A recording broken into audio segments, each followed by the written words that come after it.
पावन वर्षा योग के तत्वाधान में हम सभी लोग पूजन के रहस्यों के शिविर को समझने का प्रयास कर रहे हैं। आज हम सभी लोग कल तक भगवान को नमस्कार, परिक्रमा, क्या प्रातिहार, क्या छत्र, क्या भामंडल, इस बारे में नॉलेज ले रहे थे। तो आज जब भगवान के सम्मुख खड़े हो गए, पास में खड़े हो गए, तो अब क्या चढ़ाना चाहिए, कैसे चढ़ाना चाहिए, उस चढ़ाने की क्या विधि है, इस बारे में प्रश्नकर्ता ने प्रश्न पूछा कि हे उपाध्याय श्री, दर्शन करते समय चावल किस प्रकार से चढ़ाए जाते हैं? चढ़ाने का भी ढंग है। हम लोग को याद है जब कभी हमको घर से कहते थे कि जाइए आप चावल चढ़ाइए और मंदिर में दर्शन करिए, तो हम अपना बता रहे हैं एक्सपीरियंस कि हम हाथ में चावल लेते थे और 3, 8, 10 पता नहीं कितनी परिक्रमा करते थे। सामने एक जाली बनी होती, उसमें चावल डाले, हाथ जोड़े और चले गए। ऐसे यहाँ पर जैन समाज के 60% लोग यही क्रिया करते हैं। चावल डाले, 3 की जगह 5, 5 की जगह 10, 10 की जगह 20, पता नहीं उनको क्या मतलब है। वो अपनी ये चंदन लगाए चले। उन्हें तो ये मालूम है कि भादों में मंदिर जाना चाहिए और चावल चढ़ाना चाहिए। किस लिए चढ़ाना चाहिए, क्यों जाना चाहिए, ये नहीं मालूम भैया। पिताजी जाते थे, हम जाते हैं, हम जाते तो हमारा लड़का जाता है, लड़का के बाद लड़का जाएगा। एक रूढ़ी परंपरा से आपने इस चीजों को कर लिया, इसलिए बच्चों को कोई नॉलेज नहीं है। तो आचार्य कह रहे हैं कि भगवान के दर्शन करते समय हमें 5 स्थानों पर चावल चढ़ाना चाहिए। कहाँ चढ़ाना चाहिए? जस्ट सामने। कितने स्थानों पर? 5 स्थानों पर। 5 ढेरी कह सकते हैं, 5 स्थान पर कह देते हैं, या 5 प्रकार का अर्घ बनाए और चढ़ा दिए, है ना। वो क्या कहलाता है? पंच परमेष्टि भगवान के लिए। ठीक है ना, समझ गया ना। ये तो नॉर्मल चीज है, लेकिन आचार्य भगवान कहते हैं 5 जगह ही क्यों चढ़ाना चाहिए? 5 बार तो चढ़ाना चाहिए, समझ में आ गया, लेकिन 5 ही बार क्यों चढ़ाना चाहिए? ही आ गया ना, प्रश्न आ गया। तो आचार्य भगवान कहते हैं अरहंत सिद्ध आचार्य उपाध्याय साधु। ये तो आपको मालूम है कि पंच परमेष्टि के प्रतीक में हम 5 ढेरी से वहां चावल चढ़ा रहे हैं। लेकिन महानुभाव, ये पंच कल्याणक का भी प्रतीक है। किसका प्रतीक? बताओ, पंच कल्याणक क्या क्या होते हैं? हाथ जोड़कर बोलो। गर्भ, बोलो। गर्भ, जन्म, फिर तप, फिर केवल ज्ञान और मोक्ष। क्योंकि जो हमारे सामने विराजमान भगवान हैं, उनके 5 कल्याणक हो गए हैं, इसीलिए उसके प्रतीक में भी पंच ढेरी से अपन चावल चढ़ाते हैं। एक तो पंच परमेष्टि हो गया, एक नई चीज क्या हो गई? पंच कल्याणक हेतु, कि हमारा भी कल्याण हो, इसलिए हम ये चावल चढ़ा रहे हैं। ये तो 2 प्रश्न आपके समझ में आ गए। तीसरा प्रश्न और है। अब जिनवाणी भी है कि नहीं? अलमारी में जिनवाणी रखी है, पर जिनवाणी कौन सी? जिसमें ग्रंथ हैं। क्या? जिसमें ग्रंथ है, जैसे प्रथमान्योग, कर्णान्योग, चंडान्योग, दव्यान्योग। प्रथमान्योग में हरिवंश पुराण, पद्म पुराण, आदि पुराण, महावीर पुराण, ये पुराण है ना। और बाकी के हैं जीव कांड, कर्म कांड, तत्वार्थ सूत्र, नियम सार, समय सार, कसाय पाहुड़। ये बहुत बड़े बड़े महान ग्रंथ हैं। तो ऐसे ग्रंथों के आगे, उनके आगे नहीं, जिसमें आप पूजा कर रहे हो, पूजन पाठावली जिसमें लिखा है, जिसमें लोगों ने लाल कलर की पुस्तक में लिख दिया जिनवाणी, वो जिनवाणी नहीं है, वो है पूजन पाठावली। उसके आगे आप अर्घ नहीं चढ़ाना चाहिए। आपको किसको चढ़ाना चाहिए? जो ग्रंथ अचार में इस सुंदर मखमली कपड़े में लपेटकर साफ तरीके से हस्तलिखित ग्रंथ हैं, या किन्हीं बड़े बड़े महान आचार्यों के द्वारा महान बड़े बड़े ग्रंथ छपे हुए हैं, वो रखे हैं, उस पर जाकर अर्घ चढ़ाना चाहिए। आप लोग क्या करते हो? आपने बच्चों को समझा दिया कि जिनवाणी के आगे 4 ढेरी से चावल चढ़ाना चाहिए। तो बच्चे आते हैं जहाँ पूजन की पुस्तक रखी है, समझ रहे हो, ऐसी वैसी पुस्तकें रखी हैं, तो उसके आगे करे 4 बार चढ़ाए, चले गए। तभी तो हमारे बच्चों का विकास नहीं हो पा रहा बुद्धि का। उनको नॉलेज ही नहीं है कहाँ चढ़ाना चाहिए। इसलिए मंदिरों में एक स्थान बनाना चाहिए और लिखना चाहिए यहाँ पर चावल चढ़ाएं, जिससे चढ़ाने वाले कहीं भी गलती ना करें। क्या नहीं करे बंटी भैया? और बकायदा वहां शास्त्र रखना चाहिए। क्या रखना चाहिए? शास्त्र रखना चाहिए, जिससे वो मस्तक लगाकर जाएं और उनकी बुद्धि का विकास हो। इसलिए आचार्य भगवान बता रहे यहाँ पर जिनवाणी यानी शास्त्र। और एक बात बताएं, गुरु और प्रभु को बताने वाली जिनवाणी है, क्योंकि प्रभु तो केवल ज्ञान और मोक्ष के बाद चले गए, उसके बाद क्या बची? जिनवाणी बची। लिखने वाले गुरु, समझाने वाले गुरु, और उन्होंने समझाया, बुझाया, लिख गए, और लिखने के बाद आज जितने भी साधु हैं इन्हीं को पढ़कर हम सबको बता रहे हैं, समझा रहे हैं, इसी का मार्ग चल रहे हैं। इसलिए जिनवाणी भी भगवान के तो बहुत उपयोगी है, क्योंकि वो वाणी है भगवान की। किसकी है? भगवान की वाणी है ना। भगवान जिनेन्द्र के श्रीमुख से अवतरित वाणी का संकलन होता है। साक्षात अनंत के अभाव में उनकी वाणी ही हमारे कल्याण का मार्ग प्रशस्त करती है। मात्र जिनवाणी के माध्यम से ही धर्म का अस्तित्व कायम रहता है। अतः ऐसे परोपकारी मंगलकारी जिनवाणी का दर्शन और भक्ति भाव से क्या करना चाहिए? उसका अर्घ चढ़ाना चाहिए, उसका अर्घ बोलना भी चाहिए। जैसे पंचपरमेष्ठी के सामने जाओ तो पंचपरमेष्ठी का अर्घ बोलो, जिनवाणी के सामने जाओ तो जिनवाणी का अर्घ बोलो, बोल करके बकायदा 4 ढेरी से चावल। अब कई लोग यूं चढ़ाते हैं, यूं नहीं, यूं चढ़ाया जाता है। चक्की कैसे घूमती है, ठीक है ना? 4 ढेरी से चढ़ा दिए। और कई लोगों की आदतें बड़ी खराब है, तो डिब्बी भर के ले जाएंगे, चावल पूरे टेबल पे डाल देंगे, फिर उसमें स्वस्तिक बनाएंगे, कोई ओम बनाएगा, कोई श्री बनाएगा, कोई भगवान का नाम लिखेगा। ये सब नहीं लिखे जाते। क्या नहीं किए जाते? अगर किसी ने स्वस्तिक बना लिया तो स्वस्तिक तो कोई बात नहीं, चला लिया जाएगा, लेकिन मंत्र नहीं लिखे जाते, न नाम लिखे जाते हैं। मंत्र बीजा अक्षर है, नाम भी शुद्ध का अक्षर है, और वो लिखा आपने और माली ने उसको जाकर मिटा दिया या आपने मिटा दिया तो आपको भी पाप लगेगा, और जिसने लिखा, जिसने मिटाया उसको भी लगेगा। इसलिए क्या करना चाहिए? नहीं लिखना चाहिए, है ना? समझ गए ना? अपन को तो चढ़ाने का बताया गया है, लिखने का इस पुस्तक में दिए ही नहीं गया। क्या समझ में आया? स्वस्तिक तो मांगलिक है। कई बार दीक्षा होती है ना, तो उसमें स्वस्तिक बनाते हैं, आप थाली में स्वस्तिक बनाते हो, पोंछ देते हो, उससे उसमें वो बीजाक्षर नहीं है, वो मांगलिक है। बाकी महानुभा काम हो गया, उसके बाद अपना खत्म। लेकिन मंत्र नहीं लिखना चाहिए। क्या नहीं लिखना चाहिए? कभी नहीं लिखना चाहिए। मिटेगा ना, मिटेगा तो आपको दोष लगेगा।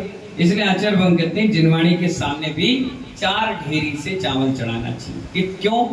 प्रथमं कर्णम चरणम और द्रव्यान्योग। प्रथमान्योग, कर्णान्योग, चरणान्योग और द्रव्यान्योग के प्रतीक में 4 ढेरी से हम चावल चढ़ा रहे हैं। बकायदा बैठकर जैसे भगवान को नमस्कार करते हैं, ऐसी जिनवाणी को भी नमस्कार करना चाहिए। और महिलाएं तो उसे छू सकती हैं, आराम से मस्तक लगाकर नमस्कार करना चाहिए और कहना चाहिए, हे जिनवाणी माता, हमें ऐसी बुद्धि दो कि हम भी आपकी तरह पवित्रता के साथ आगे बढ़ जाएं, हमें भी लोक पूजता को प्राप्त करें, हमारा भी स्त्री पर्याय छेद हो जाए, हम भी पिछी कमंडल लेकर आरी का व्रत और छुल्ली का व्रत लेकर के अपने जीवन को सार्थक कर लें। कुछ माँ जिनवाणी से कह सकते हो, बढ़िया मस्तक लगाकर बड़े भक्ति भाव के साथ। अब आ जाइए अगले प्रश्न पर। अगला प्रश्न है, जिनवाणी के दर्शन करते समय चावल किस प्रकार और क्यों चढ़ाना चाहिए? आचार्य भगवान कह रहे हैं 4 जगह चढ़ाना चाहिए, क्योंकि जिनवाणी के चारों अनुयोग हैं और चारों अनुयोग के लिए अलग अलग अनुयोग का नाम बोलकर आपको चढ़ाना चाहिए। प्रथमम कर्णम चरणम द्रव्यम नमः। ओम ह्रीं श्री जिन्मुखोद्भूत सरस्वती देव्यो अनक पर प्राप्त अर्घम निर्वपामिति 3 बार बकायदा बैठ के नमस्कार करना चाहिए और फिर चले जाना। अब आप लोग के मन में आएगा कि मुनि महाराज तो ये सब करते ही नहीं, हमें बता रहे। नहीं, हम लोग सुबह सुबह कर लेते हैं। हम लोग की भाव पूजा है और आपकी द्रव पूजा है, क्योंकि हम द्रव धो नहीं सकते, हम द्रव धो नहीं सकते, पानी गर्म कर नहीं सकते, सामान बाजार से खरीद के ला नहीं सकते, और लाएंगे भी तो रखेंगे कहाँ, व्यवस्था कहाँ होगी। इसलिए मुनियों के लिए द्रव पूजा मना कर दिया गया, भाव पूजा। इसीलिए सुबह सुबह हम लोग भक्ति करते हैं, सिद्ध भक्ति। सिद्ध यानी जितने भी सिद्ध हो गए, या होंगे, उन सब की भक्ति कर ली, हमारा दर्शन का काम हो गया। हमने शुद्ध भक्ति कर ली, हमारी जिनवाणी का भक्ति हो गई, और हमने आचार भक्ति कर ली, अपने गुरु की स्मरण कर लिया, तो हमारे पास देव साथ गुरु तीनों का आशीर्वाद मिल गया। अब तुम क्या करोगे?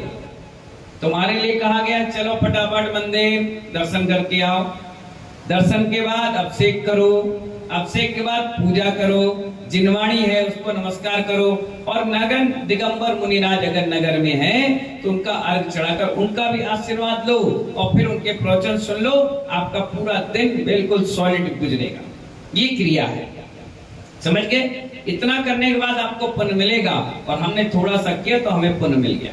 तीनों भक्ति, आप लोग कहते हैं ना मुनि महाराजों की बुद्धि इतनी क्यों तेज है? क्योंकि वो 2 टाइम इन भक्तियों को करना ही करना है। रोज सुबह शाम याद करते हैं और आशीर्वाद मिलता है, इसलिए आगे बढ़ जाते हैं। चलिए अब आ जाइए, भगवान का हो ही गया, अब जिनवाणी का हो गया, अब गुरु जी का। अब फोटो के आगे अर्घ चढ़ाते हैं? नहीं, फोटो के आगे अर्घ नहीं चढ़ाना चाहिए। अब आप फिर कैसे चढ़ाएंगे? मैं आपको बता रहा हूं। हाथ जोड़िए। एक होता है प्रत्यक्ष, बोलो, और एक होता है परोक्ष। क्या? एक होता है प्रत्यक्ष और एक होता है परोक्ष। मैं भी बैठा हुआ हूं तो क्या हूं? प्रत्यक्ष। और मैं यहां नहीं रहूंगा तो परोक्ष। प्रत्यक्ष और परोक्ष दोनों का पुण्य वही होता है। आप मंदिर में गए, मैं वहां हूं 4 महीने 5 महीने से, तो आप आए, अर्घ चढ़ाकर चले गए। अब मैं चला गया यहां से, कहां?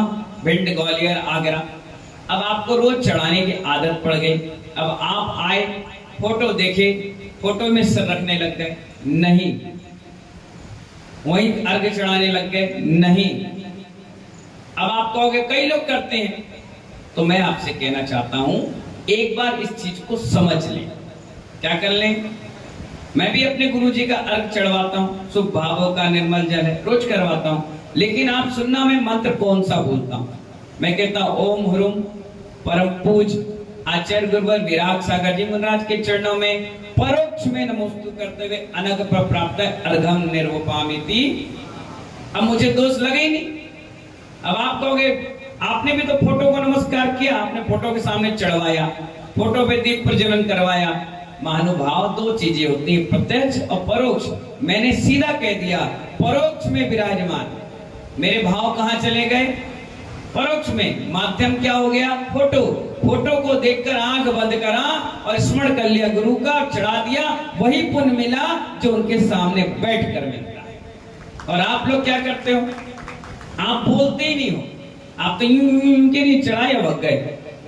बोलना चाहिए परोक्ष में विराजमान आचार्य गुरुवर विराग सागर जी महाराज के चरणों में अनंत पर प्राप्त अर्घम निर्वपामिति, ये बोलना चाहिए। और अगर प्रत्यक्ष है तो प्रत्यक्ष बोलना चाहिए, हे उपाध्याय व्यसन सागर जी महाराज प्रत्यक्ष में विराजमान, उनके चरणों में अनंत पर प्राप्त अर्घम निर्वपामिति। इससे आपको दोष नहीं लगेगा, आप बच जाएंगे। फोटो के आगे भी आप अगर चढ़ा रहे हैं अर्घ तो आपको दोष नहीं लगेगा। फोटो के पैर भी पढ़ लिए और परोक्ष बोल दिया तो आप बच जाएंगे, आपको कोई दोष नहीं लगेगा।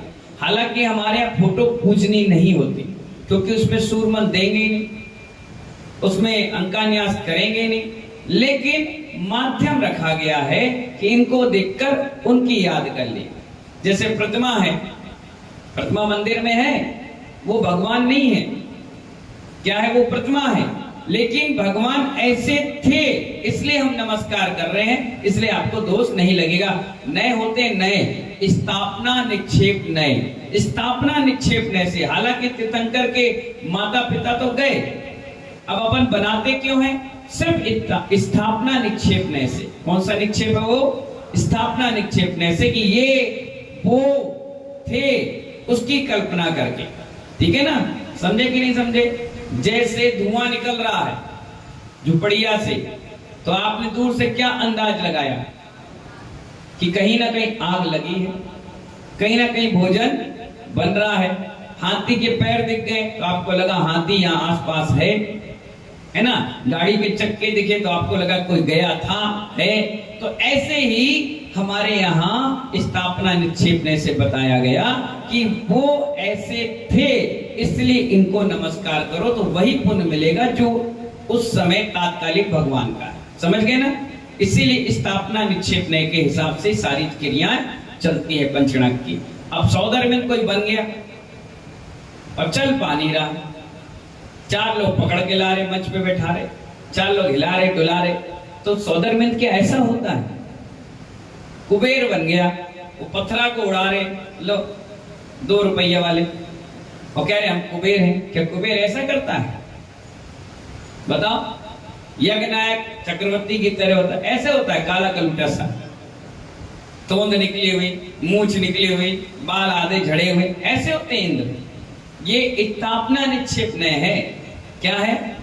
हाँ, उससे कल्पना की गई कि ये ऐसे हैं, वो है नहीं ऐसे, और तुम मान भी मत लेना। क्या समझे? हाँ, इससे अनंत गुणा, सुंदर रूपवान और अनंत गुणा वैभवशाली, अनंत गुणा शक्तिशाली होते हैं वो। अपन तो कुछ नहीं, अपन तो एक कमंडल पकड़ने में आधा किलोमीटर में तू पकड़ लेना बोलते, और उनके अंदर इतनी बड़ी ताकत होती है एक सामान्य इंद्र में कि जम्बू द्वीप यूं पकड़े और यूं उल्टा कर दे, इतनी बड़ी ताकत होती है, और किसी को खबर भी ना मिले। इतनी बड़ी ताकतवर एक इंद्र होता है, और ऐसे हजारों इंद्रों का राजा सिर्फ एक सौदर इंद्र होता है। क्या कहा? हाँ, इसीलिए अपन ये मत सोचो कि यही सौदर इंद्र, नहीं, वो तो स्थापना की गई कि सौदर इंद्र है, बाकी सौदर इंद्र वो रहता नहीं है, वो तो बस 5 दिन के लिए बनाया गया है ना। ऐसी हर चीज होती है महानुभाव। अब गुरु जी के सामने पहुंच गए। गुरु जी के सामने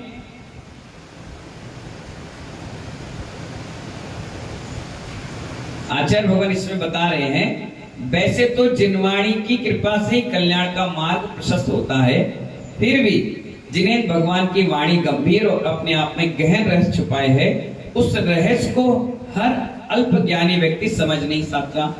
इसलिए उसका रहस्य तो भगवान के समान आचरण करने वाले गुरुदेव ही समझा पाते हैं, हमारा कल्याण कर पाते हैं, क्योंकि जिनवाणी मौन है, जिन प्रतिमा मूक है, मात्र गुरु ही मुखरित होते हैं, बोलते हैं। अतः परोपकारी गुरुओं की भी दर्शन और पूजन करना चाहिए। वैसे तो कायदा यही कहता है कि कोई भी मुनिराज हैं, अब आपके घर में गए तो आपने पूजा कर ली। वैसे कई जगह ऐसा सिस्टम बना दिया गया है कि जो भी मुनिराज होते हैं वो क्या करते हैं, सुबह 8 साढ़े 8 बजे अपने बाहर कमरे से बैठ गए, तो लोग आते हैं, द्रव्य लाते हैं और उनकी पूजा करते हैं, जैसे आप लोग करते हो ना। पूजा करे, उनका आशीर्वाद लिया, और उसके बाद उनका प्रवचन प्रारंभ हो जाता है। समोसरण में भी यही व्यवस्था होती है। भगवान समोसरण में बैठे होते हैं, जैसे उनकी वाणी खिलती उससे पहले पूजा हुई, पूजा करे लोगों ने, बढ़िया भक्ति भाव से आनंद लिया, वाणी मुखरित होते ही फिर अपना चुपचाप बैठ के चले गए या बैठे रहे। तो यहाँ भी यही सिस्टम है। जो भी आचार्य उपाध्याय साधु होते हैं, समाज के लोग बैठते हैं, थाली लाए, आराम से उनकी पूजा करी, नमस्तुका, फिर मंगल प्रवचन सुने और आहार दिया, चले गए, है ना। तो उनका भी पूजन करना चाहिए, और पूजन नहीं कर पाते हैं तो उनके पास जाकर उनका अर्घ बोलना चाहिए। क्या बोलना चाहिए? अब जो भी महाराज है उनका अर्घ बोलो, अर्घ बोल के 3 ढेरी से, 1, 2 और 3। क्यों 3? क्योंकि सम्यक दर्शन, सम्यक ज्ञान और चारित्र के वो धनी है, इसलिए 3 ढेरी से अपन को चढ़ाना चाहिए। ठीक है ना? समझ गए ना? गुरु का भी हो गया, प्रभु का भी हो गया, जिनवाणी का भी हो गया। क्लियर कट बात होगी कि कैसे कैसे आपको। अब क्या बोलोगे? प्रत्यक्ष में। क्या बोलोगे?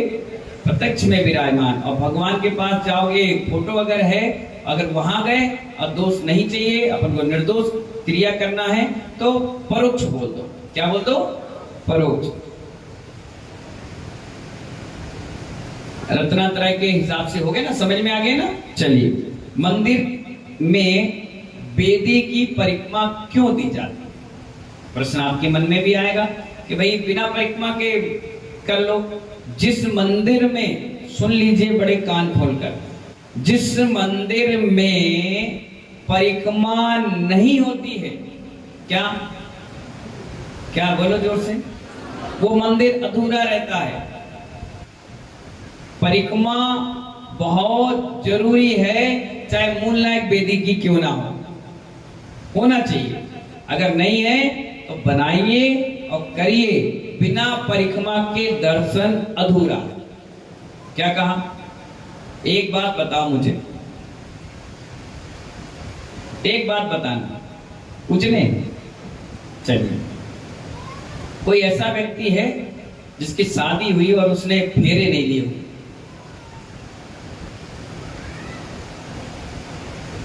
है कोई ऐसा? 7 की जगह 8 हो गए होंगे, दीपक।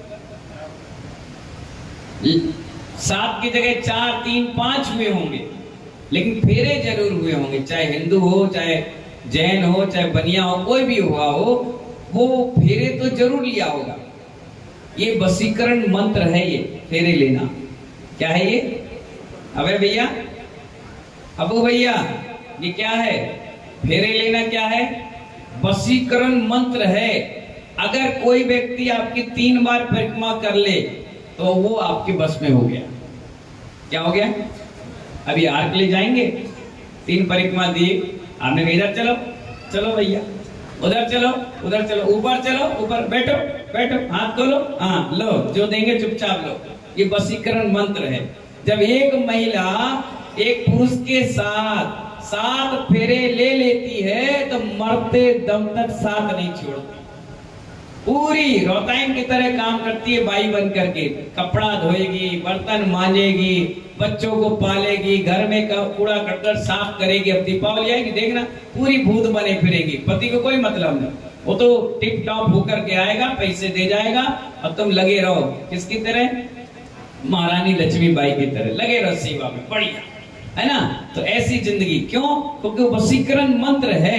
6 फेरे लेडीज लेगी और 7वां फेरा जेंट्स ले लेगा। बस अब कब्जे में दोनों आ गए। अब कोई किसी का साथ छोड़ने वाला नहीं है। तो आचार्य भगवान यहाँ बता रहे हैं कि क्योंकि वेदी भगवान की गंध कुटी का प्रतीक है। किसका प्रतीक है? गंध। क्योंकि समूषण तो आप बना नहीं पाओगे। समूषण बनेगा तो चौमुखी प्रतिमा होगी। क्या होगी? इतना बड़ा समूषण होता है, उसमें भी परिक्रमा बनाई जाती है चारों तरफ से। क्या परिक्रमा बनाई जाती है? समूषण में भगवान 4 मुख दिखाई देते हैं। हालांकि भगवान के 4 मुख होते नहीं हैं, वो ऐसे प्रतीकात्मक बनाया जाता है। एक मूल शरीर पूर्व दिशा में होता है, दक्षिण, पश्चिम और उत्तर दिशा ऐसा देवों द्वारा अतिशय किया जाता है कि चारों दिशाओं से किसी को तकलीफ नहीं होती भगवान के दर्शन करने में। समूषण के में भगवान के पीछे बैठने वालों को भी दर्शन नहीं हो सकते हैं। इसी उद्देश्य को लेकर मंदिर में दर्शन करते समय अपन को चारों दिशाओं की परिक्रमा देना चाहिए। हालांकि वहां दर्शन आपको नहीं हो पा रहे, फिर भी परिक्रमा में आपको कल्पना करना चाहिए कि हमने चारों दिशाओं में भगवान की परिक्रमा करके दर्शन कर लिए हैं। एवं परिक्रमा दुनिया का सबसे बड़ा वशीकरण मंत्र है। क्या क्या है? इतना बड़ा शास्त्र में आया है, परिक्रमा लगाने से सब बस में हो जाते हैं। क्या हो जाते हैं? परिक्रमा लगाते ही सब क्या हो जाते हैं? बस में हो जाते हैं। शादी में जब एक लड़की परिक्रमा लड़के के साथ लगाते हैं तो जीवन भर एक दूसरे का साथ निभाने का वादा निभाते हैं। यदि भक्त भगवान की परिक्रमा लगा ले तो भक्त और भगवान एक दूसरे के हो गए, और इसमें आश्चर्य करने की कोई बात नहीं है। प्रभु की परिक्रमा लगाने से संसार की परिक्रमा खत्म हो जाती है। 3 परिक्रमा लगाई ना, तो एक परिक्रमा नरक की खत्म, दूसरी परिक्रमा मध्यलोक की खत्म, और तीसरी स्वर्ग की खत्म। अब तो सीधे एक ही परिक्रमा है, वो सीधे मोक्ष जाएगी। समझ गए ना?